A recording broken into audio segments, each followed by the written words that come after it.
સદભાવના વૃદ્ધાશ્રમના ઉપક્રમે તારીખ 23મી નવેમ્બરથી તારીખ 1 ડિસેમ્બર સુધી પૂજ્ય મોરારી બાપુના શ્રીકંઠે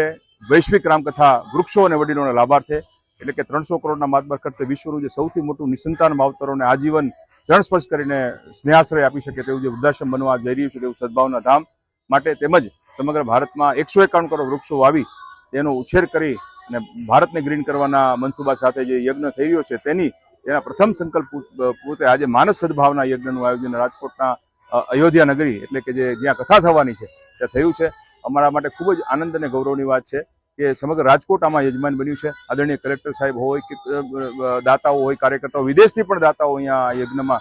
સપરિવાર બેઠા છે અને આખા રાજકોટને ઉર્જાથી ભરી દે તેવો આ યજ્ઞ રહે તેવો અમારો પ્રયત્ન રહ્યો છે। સમગ્ર વિશ્વમાં શાંતિ ફેલાય, સુખ ફેલાય અને જ્યાં યુદ્ધ થતા હોય યુદ્ધ પણ બંધ થઈ જાય અને માનસ સદભાવના ફેલાય તેવો અમારો એક નમ્ર પ્રયત્ન રહ્યો છે। આપ જોઈ રહ્યા છો આ યજ્ઞ સંપૂર્ણપણે ઇકો ફ્રેન્ડલી છે, એકદમ શુદ્ધતાથી શુભ ભાવ સાથે આ 108 જેટલા ઉપાચાર્યો દ્વારા આ યજ્ઞ કરવામાં આવ્યો છે। 108 કુંડી યજ્ઞ અને